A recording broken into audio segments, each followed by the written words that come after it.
Today's video is on self-abandonment, which I'm going to be talking a lot about. It is the theme that I am so passionate about, and I think it is the number one navigation system that will never lead us astray if we can understand where in our lives we are self-abandoning. So relationships are mandatory in our lives because connection is a number one human need, and they're very important. And so I'm going to go through 4 steps today that are going to precede my description of what can keep us in self-abandonment. These steps are going to help you to understand and look at in your own life where you're self-abandoning. So you can take these tools with you today. On my healing journey, I wish somebody had taught me this a decade ago, because if they had, I would be way ahead of the game, but it wasn't my path and I had to slowly figure it out myself.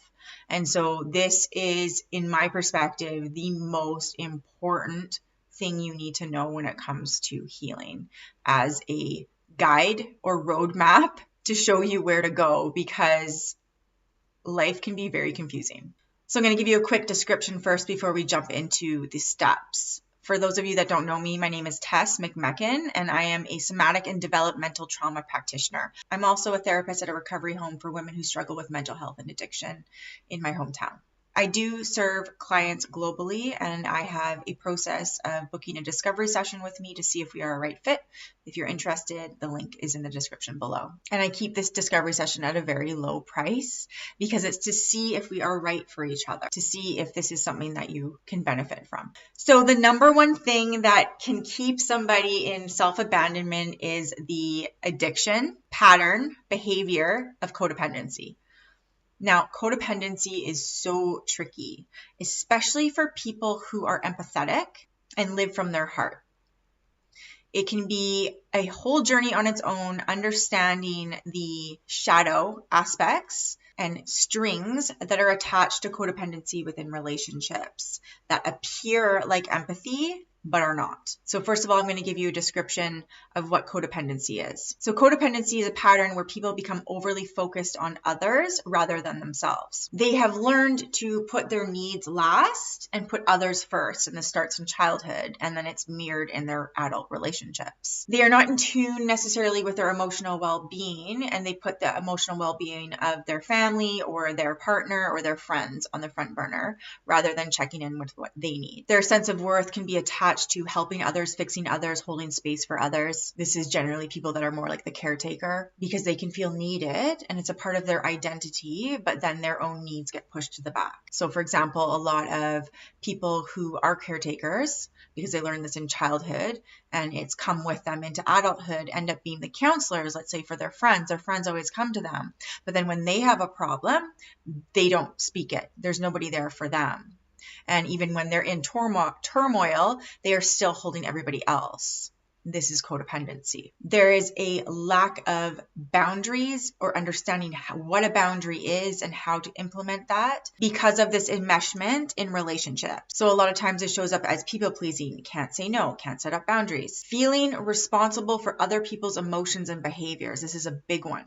This over responsibility for other people's experience. A lot of times people with this in adulthood, I'm one of these people, and it's taken me a long time to undo this, is carrying the weight of others, family members, emotional stuff, and putting yours on the back burner and feeling overly responsible for their feelings when you set up a boundary. So if they don't like the boundary, feeling a lot of guilt for having needs and having boundaries. This is a big thing to undo. So it's staying in toxic and unhealthy dynamics because it's familiar and also because it's too scary to speak your needs and step beyond it. So at our core, codependency to me is just as bad as substance abuse.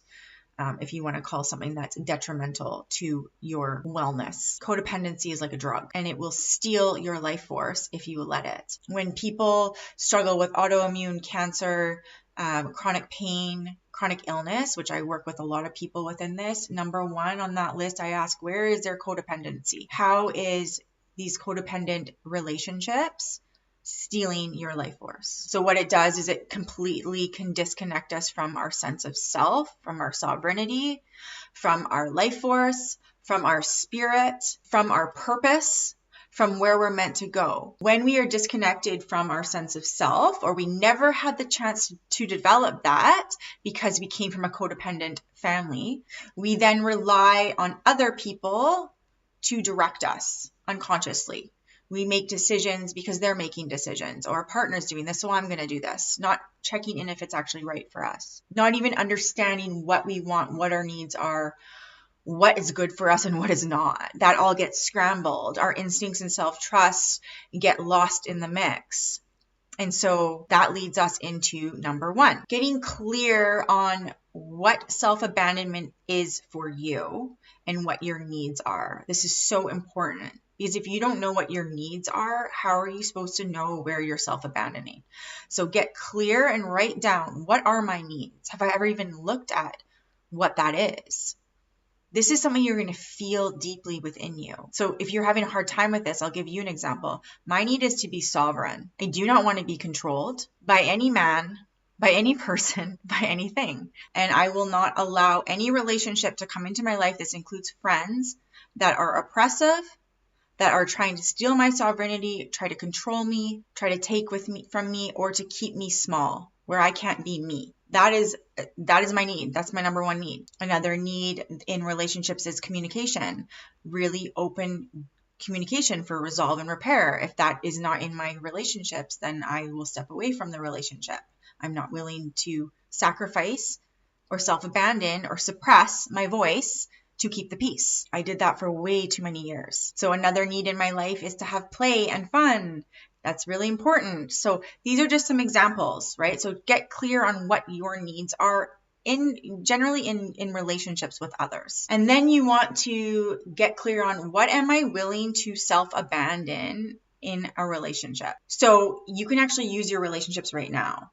What am I self-abandoning for this relationship? You can look at your friendships, your family, intimate relationships. So it's, what do I have to give up to maintain this relationship? So this is usually something that we are receiving connection, and we think that it's on an unconscious level, or maybe a conscious level, that it's worth the sacrifice to have this connection.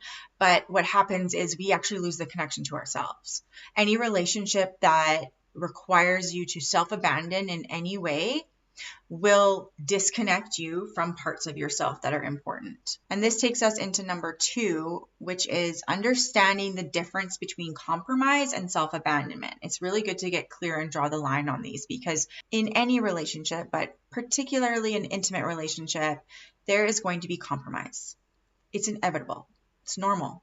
I don't like the word normal, but it's inevitable.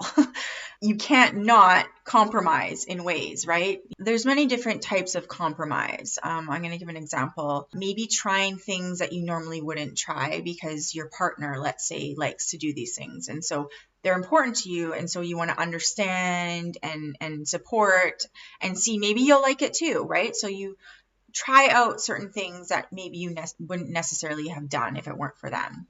And maybe it feels like a little bit of a compromise. So let's say, for example, your partner loves rock climbing and you're willing to try it out a few times to see if you like it, because they really want you to come with them, and you don't like it. It's not your thing. But this is pushed for you to keep going, and your boundaries keep getting crossed, and there's an expectation there, or you're not respected in, no, this isn't for me. And then if you were to fold and say, oh, I'm just going to do it to make them happy, well, then that is self-abandonment. So in the beginning, it was compromise. Yeah, I'm going to compromise. I'm going to go try this out. I don't really think it's my thing, but I'm going to go try. No, I was right. It's not my thing, but you go. If that's not respected and then you fall back on your no, then yes, that's self-abandonment. You are literally going against something that you do not like to do. If this person wasn't in your life, you wouldn't be spending your time doing that. Life's too short to people please in that way. So any form of people pleasing, where we're stepping away from our authentic feelings and what we really want, is a form of self-abandonment. If your partner stops you from doing certain things that you used to do before that made you happy, so let's say you were doing dance classes or you were seeing certain friends, and then that has slowly made you step away from those things within the relationship, that's a red flag, because that is moving away from your needs, your wants, your desires for the relationship. If a relationship takes away goodness that was already in your life or moves you away from people that made you happy, that's something to pay attention to. And this leads us into number 3.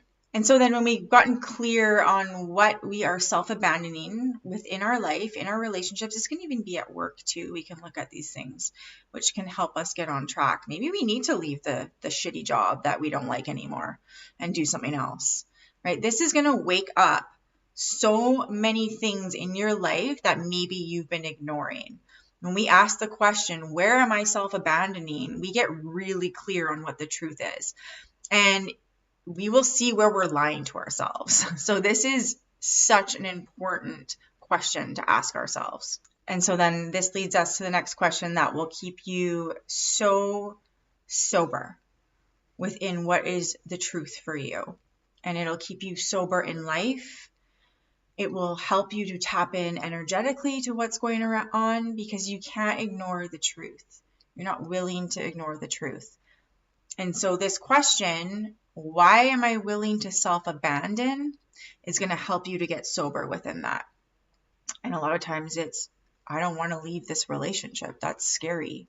A lot of times it means having to step away from relationships. It's having to set up really strong boundaries. It's having to take a look at, once you start getting needs, is this relationship really fulfilling me? Did I get into this relationship because I didn't have any needs or boundaries? And now that I do, which has taken time, this isn't going to work anymore because this person isn't respecting them. A lot of times relationships can evolve and grow as you evolve and grow. But what comes with evolution and growth is death. Death will be your best friend. And it's just the way it goes when it comes to understanding where you're self-abandoning. Because what happens is, you are feeding something, a connection looks like true connection, but essentially you're feeding it with this shadow of codependency and self-abandonment, forgetting something, leaving something behind. So for you to retrieve that part that you've left behind and reclaim it, you're going to have to let go of something. Death. There's going to be a death. But within that, you are stepping closer and closer to yourself. And let me tell you, there is no connection more important than the connection that you have with yourself, even if that means you have to let go of others. It might be painful. It will be painful. There is grief. There is mourning. That is life. But at least you are being truthful and honest and real and honoring you. Because that is what is most important. You have to take care of you, not everybody else. When you take care of you, then when other people need you, you have a full cup to be able to do so. But you got strong boundaries, so you know where you are being taken advantage of, where you're draining your energy, where it's just not right, or where it comes through as complete selfless service because you have the capability to do so. You're not helping someone driven because it's a part of your identity to be needed. And that's where true service comes in. I hope this video resonated with some of you today. Again, you can reach out by connecting with me in the links below. Thanks for watching.